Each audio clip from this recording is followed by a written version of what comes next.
Boa tarde. Trazendo aqui novamente Dr. Pedro Correia, da FESaúde, meu amigo de muito tempo e uma pessoa muito bacana, uma pessoa que sempre ajudou a nossa coordenação, de uma época lá na FESaúde, agora ele é RT lá na região oceânica, mas é uma pessoa muito importante para essa coordenação, sempre teve muito respeito e eu também respeito muito ele. É uma pessoa que gosta de ajudar e sempre ajudou a gente. E tivemos sempre uma parceria com muito respeito diante dessa política que às vezes é complicada. Mas vamos lá, nós estamos aqui no Sistema Único de Saúde, é um tema que a FESaúde gosta de abordar e todo ano, no início do ano, o Dr. Pedro vem aqui dar as boas-vindas dele para ele colocar um pouco para a gente sobre SUS. Foi um prazer, muito obrigado por você ter vindo aqui.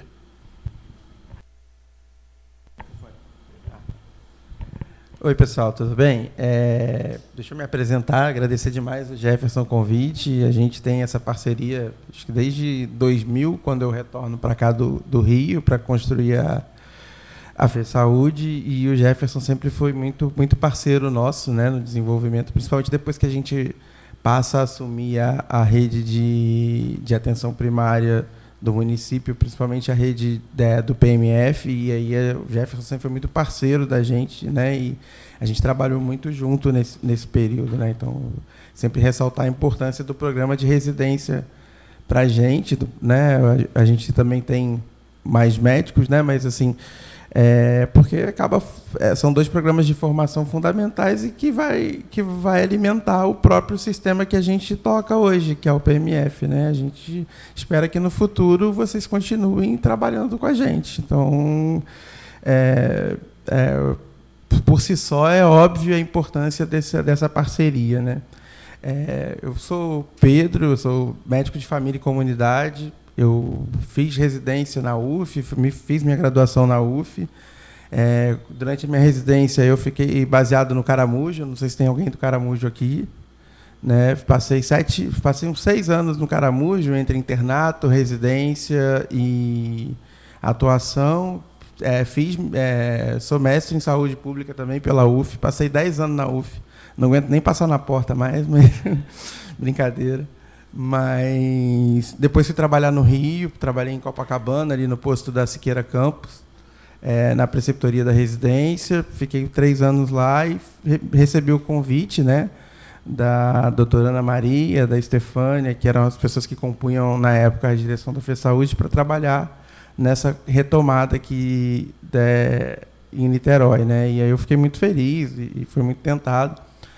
E foi muito importante para mim, porque eu aceitei, 2 dias depois declararam pandemia, então era um trabalho mais burocrático, eu consegui não estar tão envolvido com a assistência na época, que, né, todo mundo ficou um pouco preocupado, então assim, a gente ficou com medo, né?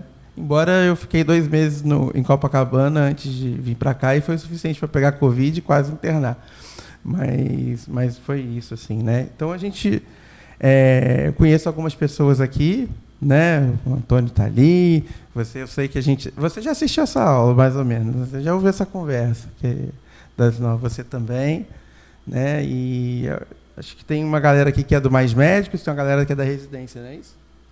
Então eu sou supervisor dos Mais Médicos, só que eu trabalho com o pessoal de campus, né? Então eu faço supervisão do pessoal de campus. Então tenho alguma familiaridade com o programa.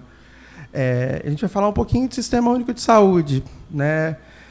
Esse lugar que vocês estão inseridos, alguns chegaram agora, mas que têm um conhecimento, talvez, da formação da faculdade, um conhecimento, talvez, porque na cidade onde vivia era o serviço que tinha de atendimento, porque ia fazer vacina, né? Então, assim, a gente tem essa... É um sistema muito presente na vida da gente, né? Mas a gente quer falar um pouquinho de como que se chega a essa conclusão de que precisa ter um sistema público de saúde, né? Da onde que vem essa história? Que processo é esse, né? Como que isso surgiu?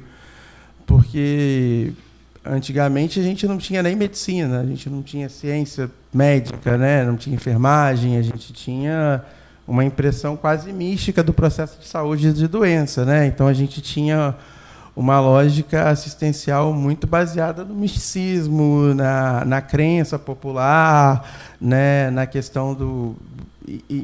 Isso vai evoluindo ao longo do tempo, né, e o homem vai desenvolvendo novas formas de conhecimento, né, e o conhecimento científico, a partir da observação da natureza, a partir do empirismo, ele passa a ser importante, e a gente tem avanços importantes, né, durante o final do século XIX, do século XX, o avanço da anestesia, o avanço da cirurgia a partir disso, o surgimento do entendimento do que é uma bactéria, de qual é o processo de adoecimento.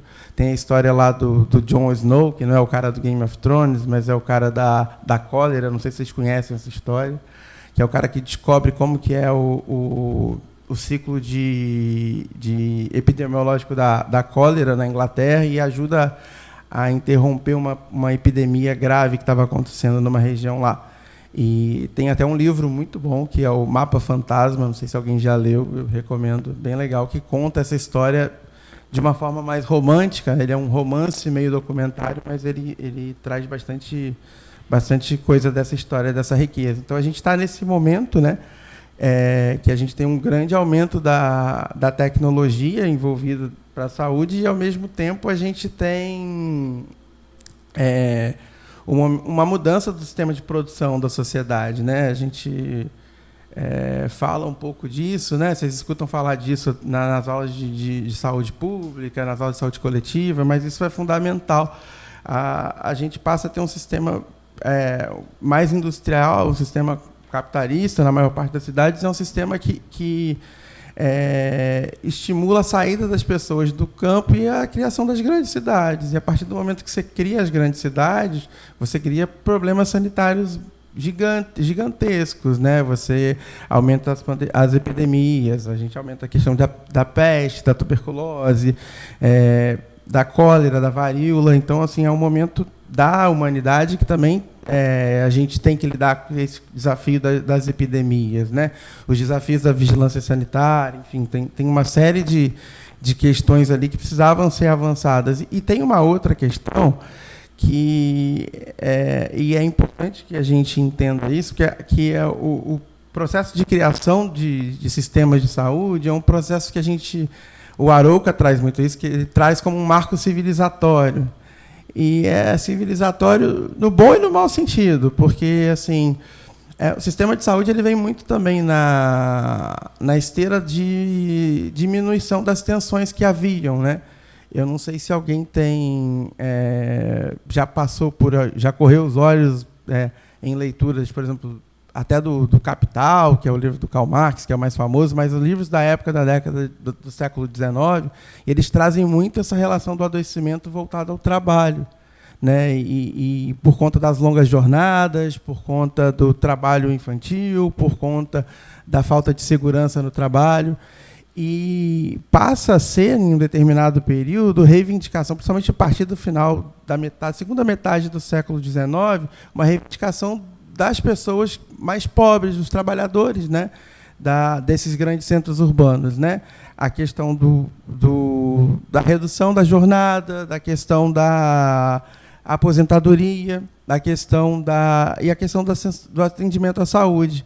Então, a criação dos sistemas de saúde ela também vem muito na questão de como essas sociedades se organizaram para reduzir essa tensão social entre aquele que é o dono da propriedade produtiva e a pessoa que tem o seu trabalho explorado nessa propriedade produtiva. Então, assim, a gente... no Brasil, né, isso tem outros contornos, porque a gente, nessa época que a gente está falando desses avanços e tudo mais, a gente ainda tem um atraso muito grande, que a gente está vivendo um período de saída de colônia, mas para um império que é muito próximo à coroa portuguesa, que a gente tem uma sociedade ainda baseada na escravidão. E quando a gente começa a falar de saúde pública aqui no Brasil, vocês devem ter ouvido falar muito na revolta da vacina. Quem já ouviu falar na revolta da vacina? Foi muito discutido, inclusive, por conta da pandemia agora, né? duas coisas até que têm um paralelo, mas elas não têm muito a ver assim, uma com a outra, porque, na verdade, a revolta da vacina não foi a revolta da vacina, não foi por conta da vacina, especificamente, né? O que se queria fazer, qual que era o que a gente tinha no Brasil, né? Quando essas medidas são tomadas, assim, a gente tinha uma necessidade do governo que entrou, a gente acabou de fazer a proclamação da República, a gente tinha uma necessidade do governo que entrou de trazer imigrantes da Europa para cá, e eles estavam preferindo ir para a Argentina, eles estavam preferindo ir para outros locais, porque aqui eles não tinham condições de saúde adequada, minimamente adequada. Os navios não queriam atracar nos portos, né? E havia uma necessidade dessa população, dessas lideranças, de trazer essas pessoas para cá, primeiro porque havia uma questão que eles acreditavam que essas pessoas eram mais capacitadas de trabalhar nas fábricas que estavam começando a surgir naquele momento, nos cafezais também, e também porque para essas pessoas havia um desejo, né, de embranquecimento da população brasileira, que naquela época era a maioria composta de escravos, né? Então, assim, é um processo, a revolta da vacina, o processo de urbanização do centro do Rio de Janeiro e de Santos, principalmente, que são os dois principais portos do Brasil, na verdade é um processo de higienização da população, né? Assim, é isso mesmo, assim, né? Foram tiradas as pessoas mais pobres das zonas portuárias, acabaram com os cortiços, essas pessoas foram removidas para as periferias da cidade. Isso foi uma tendência foi um modus operandi que se reproduziu durante todo o século XX. À medida que aquela região se tornava importante para a prefeitura, para o governo federal, para o governo do Estado, essas pessoas eram simplesmente removidas. A gente viveu isso nas Olimpíadas e na Copa, né? Assim, lugares que antigamente eram distantes, que não tinham nada a ver com a necessidade de ocupação, de repente viraram estádios, e também essas pessoas foram removidas, né? Então, assim, o movimento de revolta da vacina virou revolta da vacina, mas ele é uma resistência a esse tipo de situação. E tem hoje, né, até hoje tem uma homenagem a uma das lideranças desse movimento, que é o Cordão do Prata Preta, que é um bloco que sai na Saúde, sai na Praça da Harmonia, lá na Saúde, que é um bloco que homenageia o Prata Preta, que era o capoeirista que liderou uma das barricadas da revolta da vacina. Então, assim, esse movimento no Brasil o movimento sanitário brasileiro, ele nasce nesse bojo, né? Ele nasce nessa questão. Aí tem as figuras como Oswaldo Cruz, né?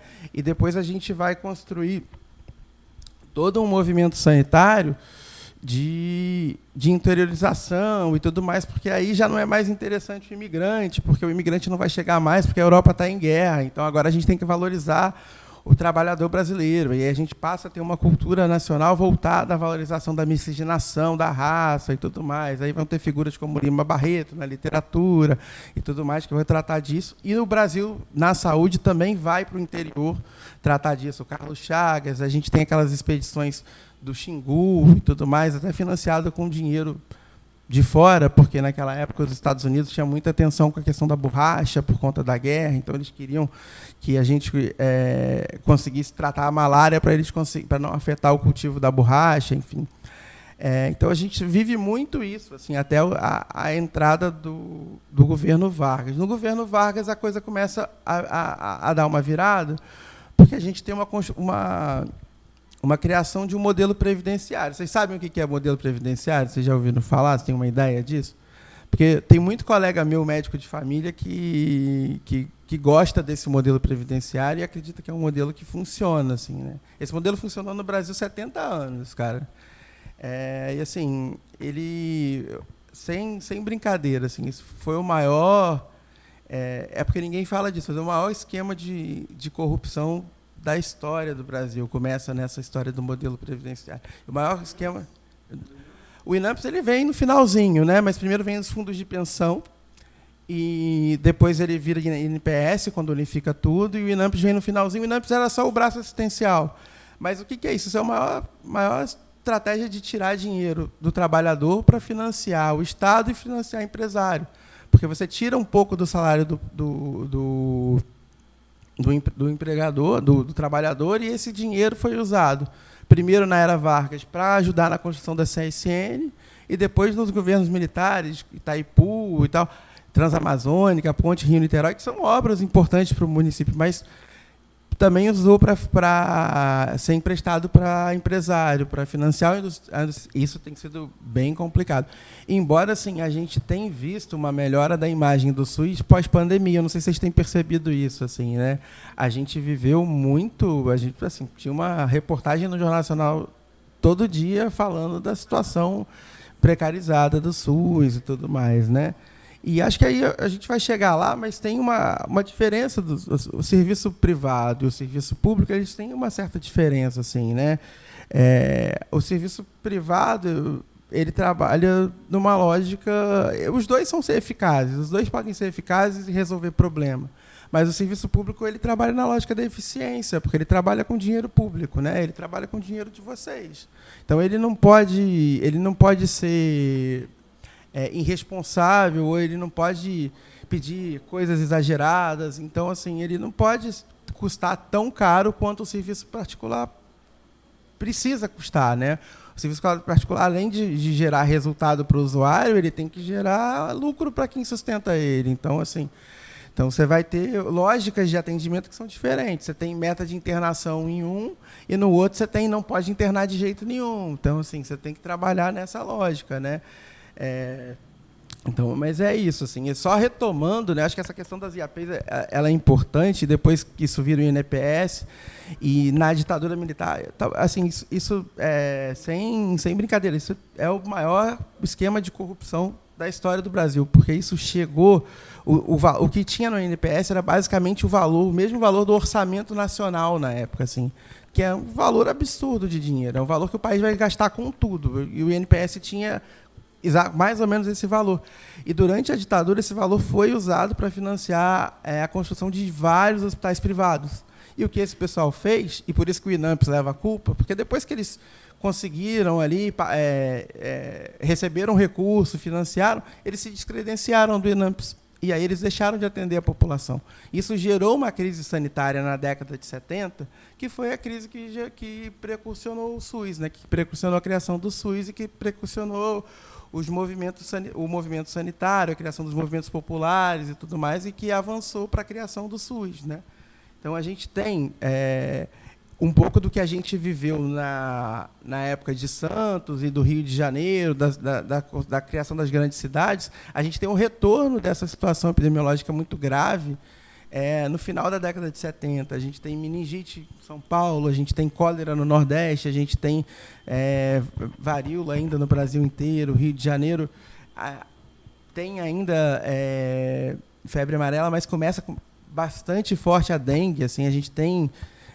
em 85, que é o ano que o Jefferson citou aí, que foi o ano que eu nasci também, é o ano que a população do Rio de Janeiro para a Dutra, né, a população, por conta de pedindo recursos para o atendimento à dengue, né, porque é o ano, talvez, acho que da primeira ou da segunda onda de epidemia de dengue no Brasil, e a gente não sabia o que fazer. Então, assim, pelo menos não em relação a recurso, né? Os profissionais, eu acho que sabiam o que fazer. Mas, então, nesse momento histórico do país, tem momento de saída, de enfraquecimento da ditadura militar, de criação de recuperação de fôlego e de força política dos municípios, dos estados. Começam a surgir iniciativas de atendimento à população que não está vinculado à sua carteira de trabalho ou ao seu instituto de pensão, né? Que é basicamente isso, né? Os IAPs, os fundos de pensão. Eu era empregado da construção naval, eu era atendido no Instituto dos Marítimos. A gente ainda tem isso no Rio de Janeiro, né? Os hospitais, tem aqui o Marítimos no Barreto, tem os servidores no centro do Rio, e esses hospitais eles eram vinculados a esses institutos. Só que isso atendia, sei lá, 1/3 da população brasileira, se muito, né? Então, assim, a gente tinha, nessa época, 65 milhões de pessoas que não eram cobertos pelo SUS, né? pelo sistema de saúde, que eram atendidos por Santa Casas, por filantropia, enfim, né? Tem um filme do Silvio Tendler, que acho que é ele é recente, chama Saúde Tem Cura, um documentário que fala muito sobre o SUS. Ele explica um pouquinho dessas funções do SUS. E ele conta a história de um rapaz que ele era porteiro do Hospital da Aeronáutica, mas ele não era da Aeronáutica. Então, ele dependia da boa vontade dos médicos da Aeronáutica para atender a família deles. E aí, assim, as filhas que tinham asma, o pessoal conseguia resolver. Só que a esposa dele chegou lá com aneurisma. E aí passaram um remédio, liberaram ela, porque ela era foi um atendimento cortesia, e ela foi para casa e morreu em casa, né? Então, assim, era essa a realidade da população brasileira, da maior parte da população brasileira. Tá tranquilo, tá vivo? Mas era essa a realidade da população brasileira nesse contexto de pré-reforma sanitária, pré-criação do SUS, né? O SUS ele chega para mudar um pouco essa lógica, né? Ele vem a partir dessa organização, e aí eu sou um cara que defendo muito o SUS. Eu acredito que seja a melhor alternativa que a gente tem para ofertar saúde como um direito para a população, né? Mas eu acho que também a gente não pode falar dos limites e falar dos erros que foram cometidos nesse processo de criação do SUS, né? Assim, eu particularmente não sou muito fã desse cara aqui, mas as pessoas gostam muito dele, que é o Sérgio Arouca. Mas a minha rixa com ele é outra. Esse é o Sérgio Arouca. Alguém trabalha em Santa Rosa? Pois é. Então, o Sérgio Arouca é uma figura muito importante para o movimento sanitário. Ele é um dos expoentes do movimento sanitário, é a liderança principal desse movimento, mas é um movimento que tem várias outras pessoas muito importantes, a Sônia Fleury, né, a Lígia Giovanella, tem outras pessoas aí, a Lígia Bahia, o Temporão, que foi ministro, o Ézio Cordeiro, da galera que era super importante também, mas o Arouca ficou sendo expoente, virou nome de policlínica, virou nome de escola de saúde pública, enfim, virou essa figura importante, né? E só que a gente tinha nessas lideranças, né, ao mesmo tempo que eles conseguiam dialogar com a sociedade civil, que não era a sociedade civil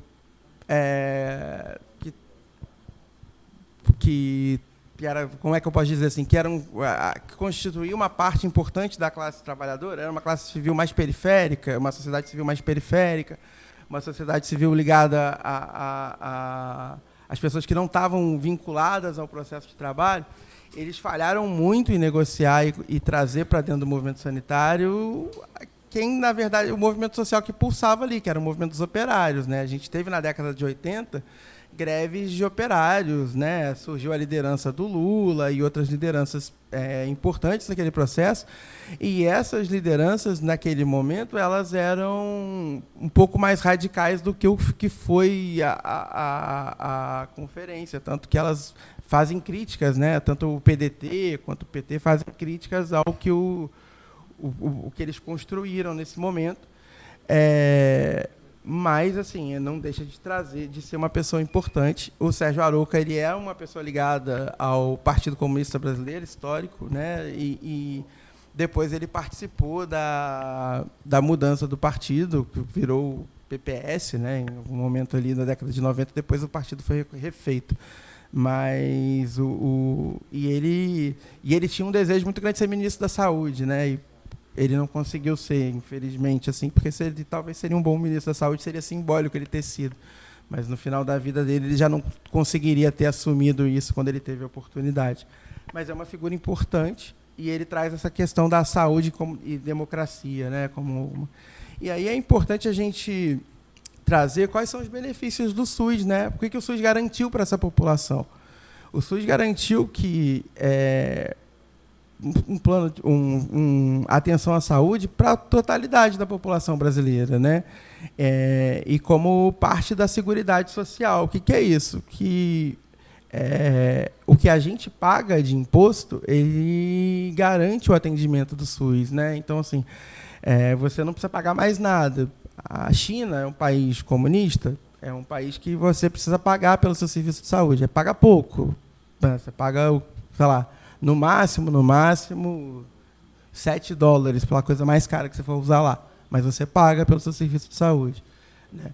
Então, assim, o Brasil, o SUS ele é uma alternativa para um nível de população que a gente tem, que muitas vezes não tem dinheiro para nada. Isso é fundamental, assim, né?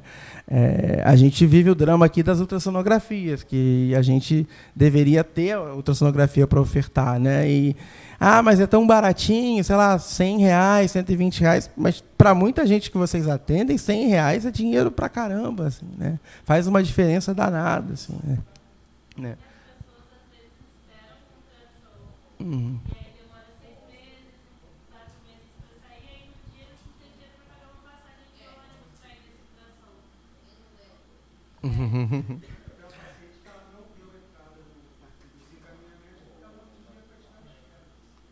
Pois é.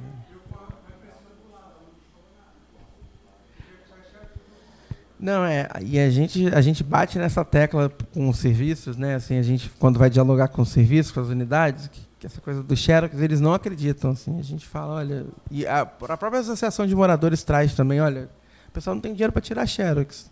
E hoje, tirar Xerox é difícil mesmo, porque é difícil achar o serviço, né, de Xerox. Não é tão fácil como era antigamente. É.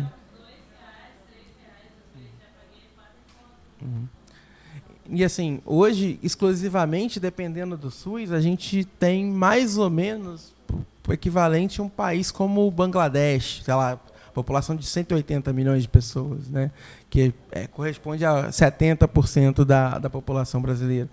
E dos 30% que tem plano, sei lá, 25% disso é benefício, né? Benefício que está vinculado ao trabalho. Então, essas pessoas estão no limiar de perder esse plano de saúde, né? À medida que elas podem perder o emprego. E a gente viveu muito isso de 2014 para cá, assim.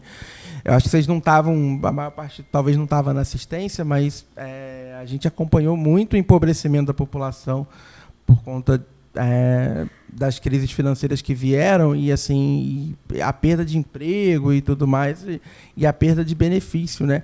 E por mais que tenha havido uma melhora do emprego, essa melhora do emprego ela não veio garantindo benefício, porque o emprego que foi gerado é um emprego de serviço, que raramente ele tem esse tipo de benefício, né? A gente vive um processo de desindustrialização e a indústria que se beneficia mais desse benefício. Então, assim, a gente tem...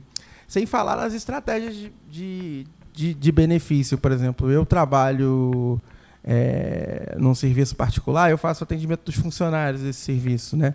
Mas a maior parte do plano desses funcionários eles é por coparticipação. Então, assim, o cara vai fazer uma ressonância. Exatamente. O cara vai fazer uma ressonância, então ele vai descontar do salário dele R$300. Então, assim, ele vai procurar o SUS para fazer, porque ele não tem condição. O cara é técnico de enfermagem, ele ganha, sei lá, R$1.200, R$1.300. Ele vai procurar o SUS, né? Mas a gente está vendo muito isso agora, após o Covid, que a população tem migrado muito para o SUS. Quem tinha plano de saúde, depois do Covid, não teve mais condições de pagar Sim. e a gente tem atendido essa população, principalmente ali no Sérgio Aroca.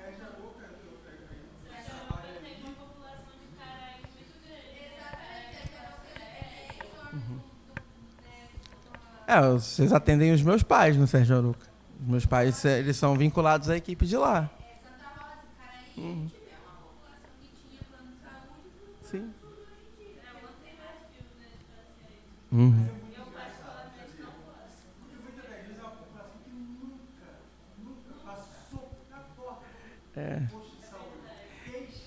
Uhum.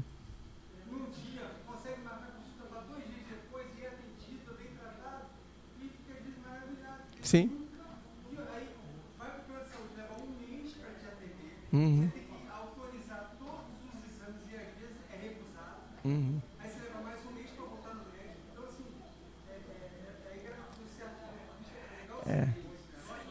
Não.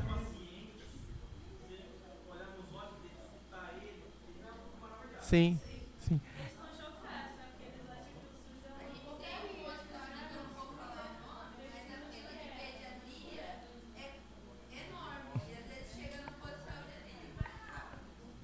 É perto de Sérgio Arouca? Eu sei qual é.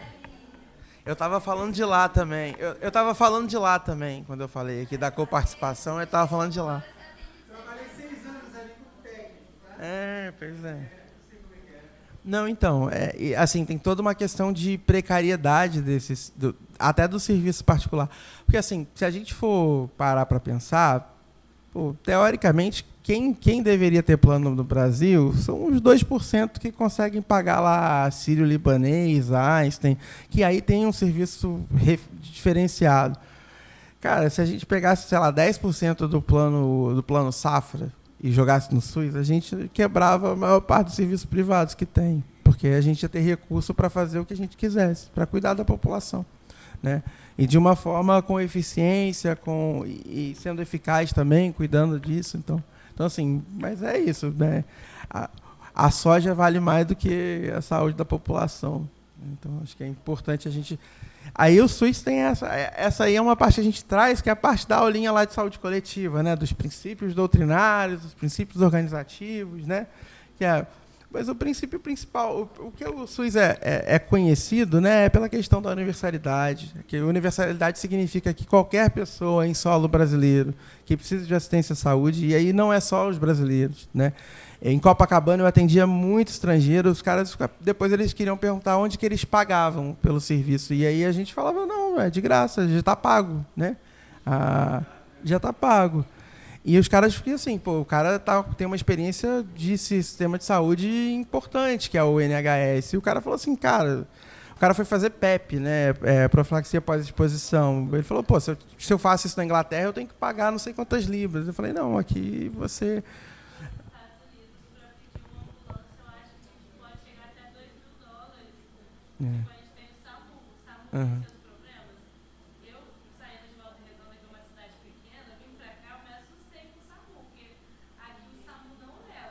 Uhum. Paciente pode estar muito mal, eles levam o último caso mesmo. Só que imagina você ter que pagar, sei lá, R$10.000 por uma ambulância te levar para o hospital. Não, SAMU de cidade menor geralmente leva mais coisa, por causa da questão da demanda, né? Então, assim, aqui eles têm que restringir bastante, mas... Se bem que Volta Redonda tem o quê? 250 mil pessoas? Não é tão pequeno em relação a Niterói, não. Né? O pessoal nos Estados Unidos sofre acidente e meio que se esconde assim para não chamar a ambulância, porque tem que pagar. Uhum. E é muito absurdo, assim. E aqui ainda tem o bombeiro. Né? Mas é um país que, em termos de saúde, é bem difícil. Assim. Tem um documentário lá do Michael Moore, que eu acho que não é da época de vocês, não, mas é da minha época de estudante de medicina, que você fica chocado assim com as coisas, né? O cara lá que foi bombeiro de 11 de setembro, o cara que devia ser cuidado, salvou gente pra caramba ali, ajudou bastante. O cara que o Estado deveria priorizar a saúde do cara, o cara precisou ir para Cuba cuidar da saúde dele, assim, tipo, é bizarro, né? Coisa que a gente aqui consegue fazer também, assim, né? O modelo cubano é muito bom. A gente em Niterói a gente tem um desenho de saúde que foi inspirado no modelo cubano e agora com algumas adaptações também trazidas pela experiência brasileira, né? A gente tem, por exemplo, ninguém tem os enfermeiros que vocês têm, assim. Isso é uma coisa. O enfermeiro no Brasil, o enfermeiro, principalmente na atenção primária no Brasil, é um personagem que ele não existe na saúde pública do resto do mundo. Assim, então, assim, é um profissional muito mais potente. Assim, isso é muito importante para a gente conseguir cuidar das pessoas, né? Mas eu acho o nosso desenho hoje um desenho melhor, inclusive, para as nossas necessidades do que o desenho cubano. O que a gente falta é financiamento, né?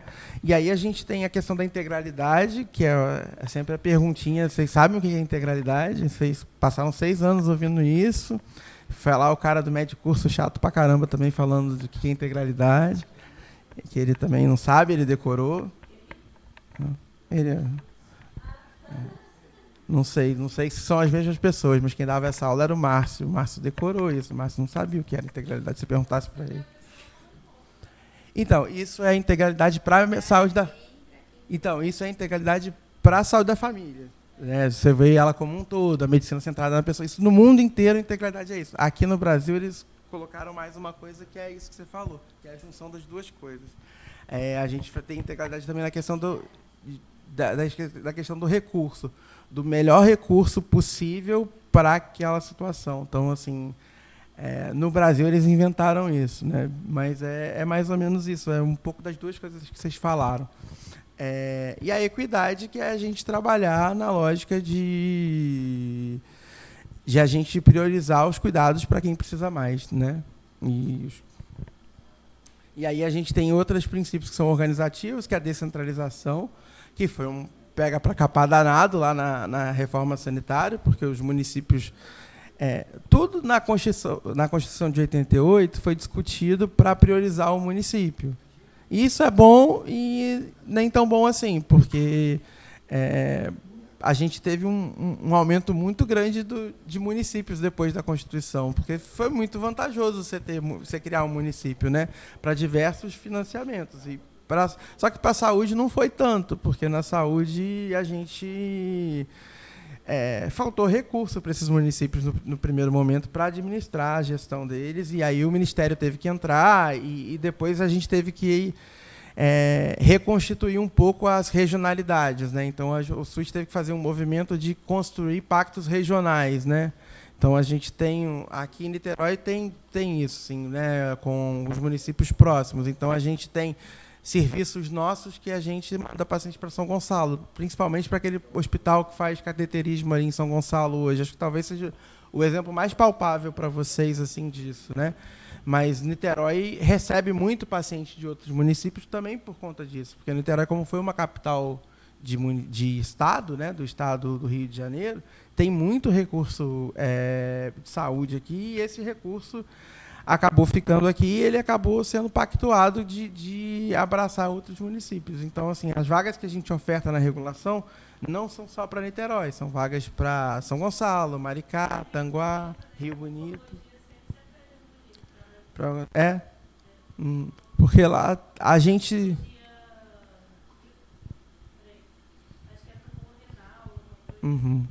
né? Lá tem um hospital de oncologia que lá tipo, antes da pandemia e antes do nosso advento aqui do Hospital Oceânico, que foi super importante para a gente, tudo ia para lá, câncer de mama, enfim, né?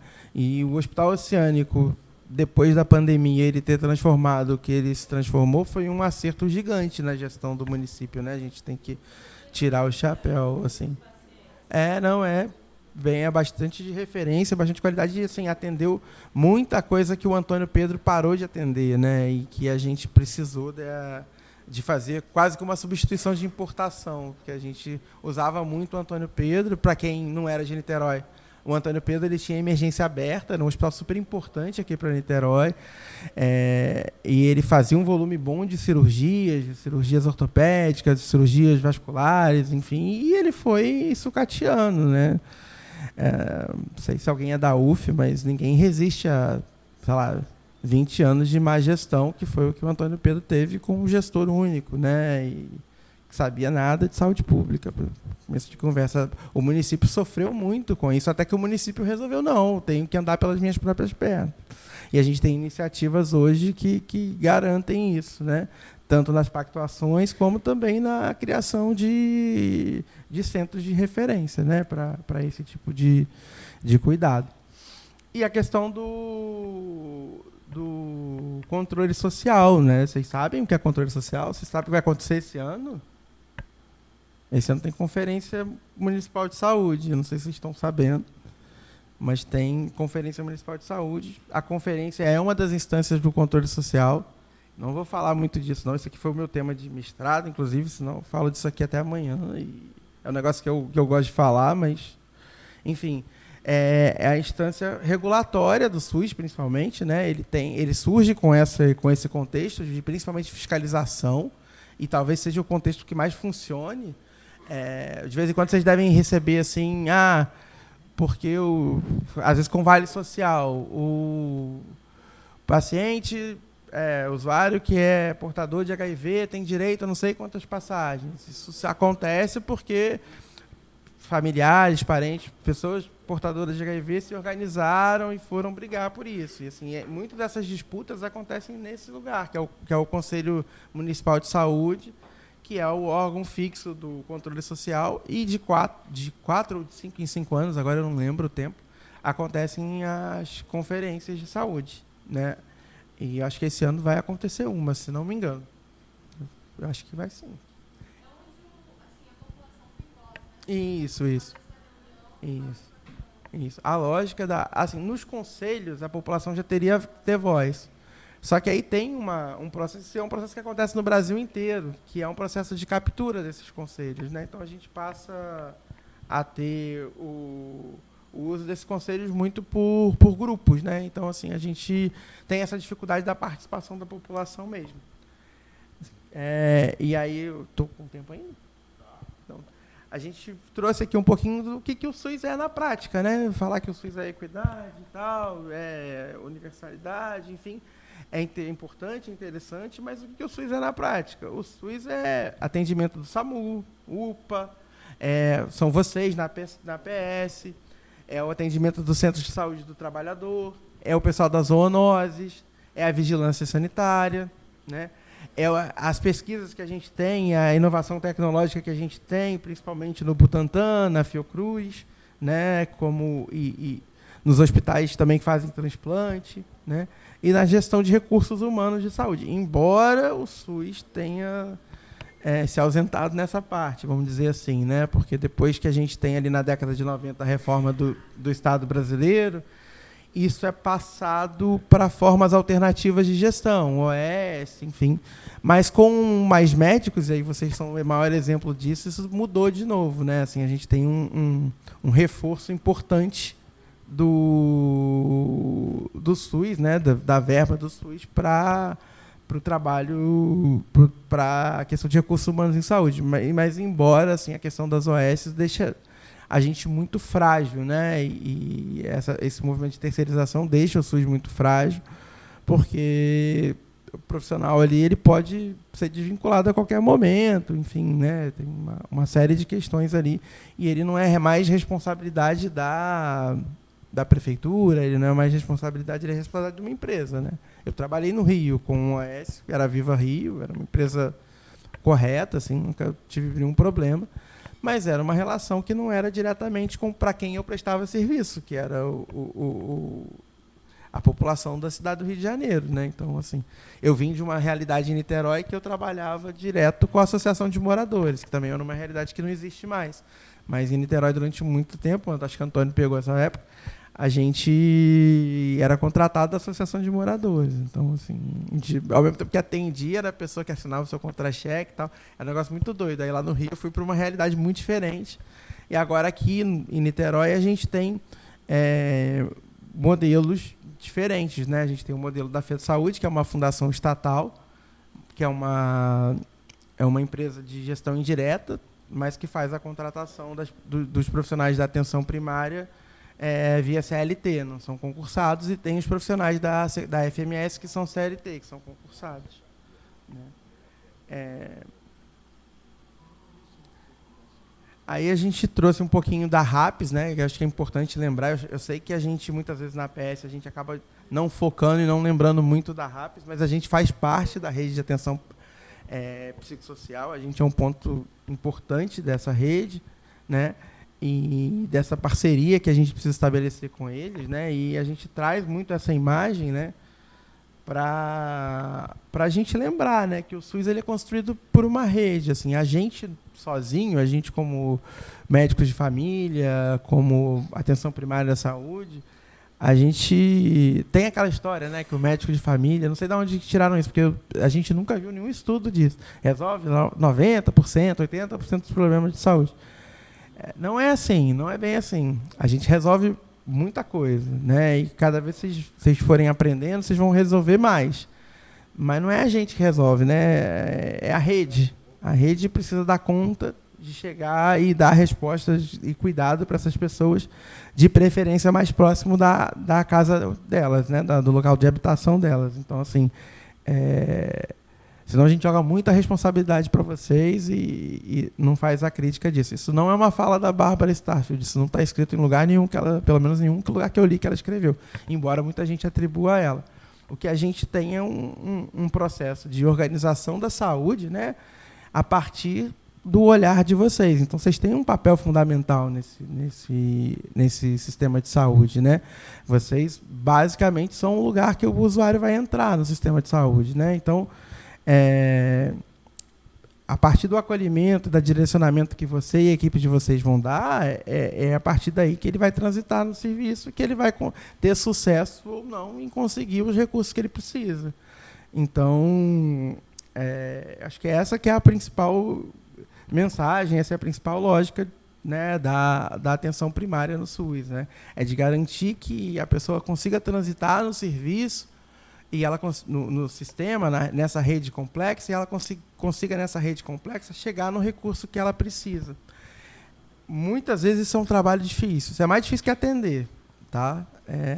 Às vezes requer da gente mandar e-mail para a regulação, requer da gente acompanhar e fazer inserção no sistema de regulação, requer da gente, às vezes, brigar com alguém, né, pedir ajuda, mas é importante que a gente dê esse passo. Acho que talvez esse seja o principal papel, e por isso que vocês são tão protagonistas nesse universo do SUS que a gente contou aqui, que a gente construiu, né? Então, assim, acho que fundamental é passar essa mensagem para vocês, assim, do quão importante vocês são para esse sistema e de quão estratégico é esse papel. Na RAPS, né, quem faz isso é o CAPS, né? O CAPS, ele tem esse papel de ordenador. No SUS, né, para os outros pacientes que não são de saúde mental, esse papel é de vocês. Vocês e da equipe de vocês, né? É claro que vocês têm a rede de apoio, vocês têm aqui o pessoal da residência, tem a gente na responsabilidade técnica, isso é sempre compartilhado, discutido, mas esse é o protagonismo de vocês, né, nessa história toda. Por isso que é tão importante, e por isso que para mim, pelo menos, é tão satisfatório você ser médico de família. Você consegue impactar e influenciar na vida das pessoas e garantir algumas coisas que, pela lógica de sociedade que a gente vive, muitas vezes as pessoas não iam conseguir, elas não iam ter acesso, né? Então, você está ali, talvez sendo o último recurso que ela tem, o único recurso público que ela tem, o único direito que ela tem é chegar até você, né? Talvez a galera lá de Santa Rosa, né, da classe média e tal, mas o pessoal da vila lá, principalmente qual é o 15, que é lá em cima, lá na vila, tem o setor que é mais afastado de tudo lá, só tem um médico de família, o postinho, né? E é isso, assim, né? Para o final, eu queria a gente traz um pouco essas perguntas assim para provocar um pouco, assim, né? O que vocês entendem como desafio hoje do SUS, assim, né? O que vocês veem no dia a dia de vocês que, poxa, isso poderia melhorar, isso poderia ser melhor, né? O que vocês entendem isso?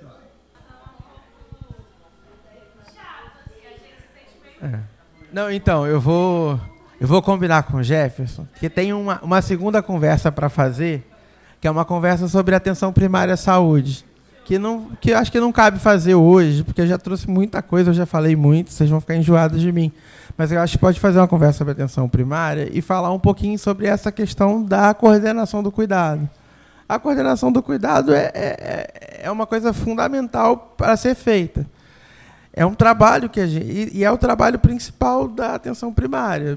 E, assim, precisa ser feito. Talvez, assim, a gente não é entregue para a gente as melhores condições de se fazer esse trabalho, né? Eu, lá no Rio, eu tinha, assim, é aquilo que você falou, né? Que o pessoal fica... Eu trabalhava em Copacabana, então eu trabalhava com a equipe de asfalto e com a equipe de favela. O pessoal da equipe de asfalto, quando eu tinha senha de regulador lá também, né? Então eu solicitava, regulava a vaga e entregava pro cara na hora a vaga, assim, né? Mamografia, tipo, a menina demorava, sei lá, 3 meses para marcar, eu marcava, sei lá, para amanhã, Então, assim, o pessoal ficava, e tal. Então, assim, a gente talvez precisa ter uma melhor capacidade de gestão desses recursos, né? E aí acho que é isso que está esbarrando um pouco nos desafios do SUS, né? Acho que falta financiamento, assim. Falta a gente ter, tanto municipal, estadual, quanto do governo federal, de bonificação das plataformas de regulação, né? Acho que ter o CISREG para todo mundo usar o PEC. Acho que falta essa questão, assim, né? E também da pactuação das responsabilidades, né? Assim, eu não sou do time que advoga o especialista inserir na plataforma de regulação. Eu acho que tem que ser a gente mesmo, mas eu acho que poderia ser feito de uma forma melhor, assim, do que é hoje, tá? Porque não, se o especialista tivesse o PEC, por exemplo, ou seja, porque o que acontece? O especialista, ele opera, o especialista focal, geralmente, ele opera na lógica da eficácia. Mas muitas vezes ele vai pedir uma cintilografia para um paciente que pode fazer teste de esteira. Aí, assim, você vai pedir uma cintilografia para o cara depois para pedir um teste de esteira, para pedir depois um cateterismo.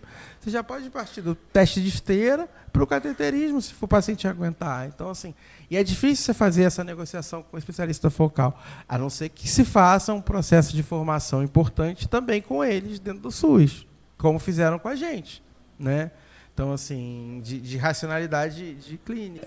E o que talvez possa, assim... E aí eu acho que talvez tenha uma habilidade que a gente possa desenvolver nesse processo, né, que é a questão de entendimento de tempo de consulta. Às vezes o tempo de consulta para resolver essa demanda é de 2, 3 minutos, né? Uma avaliação inicial, se tem uma gravidade, você vai palpar o abdômen, vai ver se tem uma questão de abdômen agudo, vai descartar isso, vai prescrever o remédio, vai pedir para a equipe que está ali dando suporte assumir.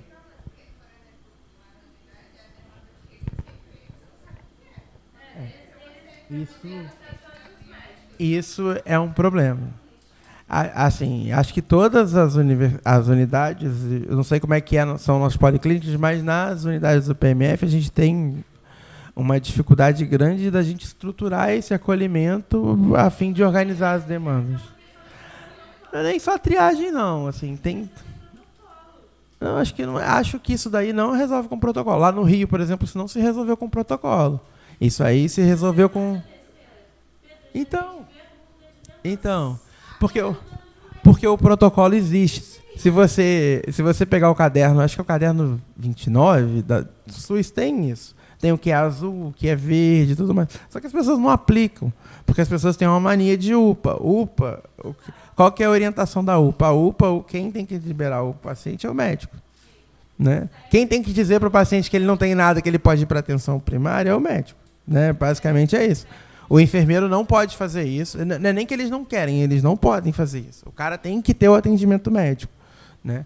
Isso é uma orientação política da UPA, né? De todas as UPAs. Eu nunca vi uma UPA que libere o paciente pelo enfermeiro, embora eu já vi alternativas assim, de ter uma pessoa ali que é ligada à Secretaria de Saúde que fala, olha, o tempo de espera é tal, se você quiser, na segunda-feira você pode resolver isso no posto. Mas assim, a pessoa nunca opta por isso, né? Ela já está ali, enfim. Mas o que a gente tem... Não, então, mas o que a gente precisa... Sim. O que a gente precisa desenvolver é como é que a gente acolhe isso. Por exemplo, lá na minha... Eu tive algumas equipes lá no Rio, porque eu vivia a gestão Crivella, então era médico saindo toda hora. Então, assim, quebra um galho aqui na outra equipe. Então, eu ficava coordenando, 3, 4 equipes ao mesmo tempo.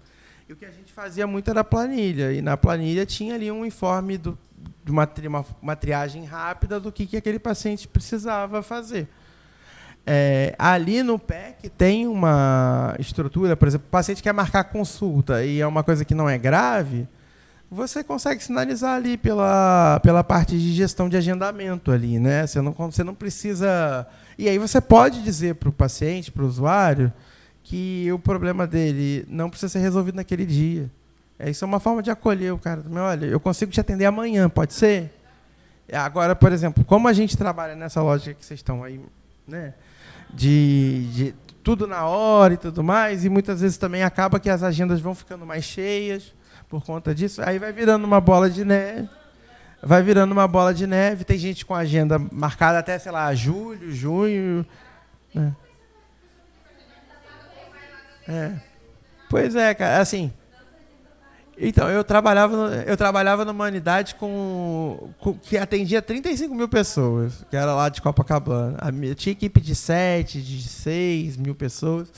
A minha agenda era aberta todo mês. Ela não era... A gente negociava isso com a população sabia. Até porque, como a gente tinha equipe mista, o pessoal, se deixar, o pessoal que asfalto, mais organizado, esse perfil que você falou de Santa Rosa, de Caraí, eles marcam a agenda toda. E a população está acostumada com atendimento mais de demanda. Os seus pacientes... sim. Então, é isso.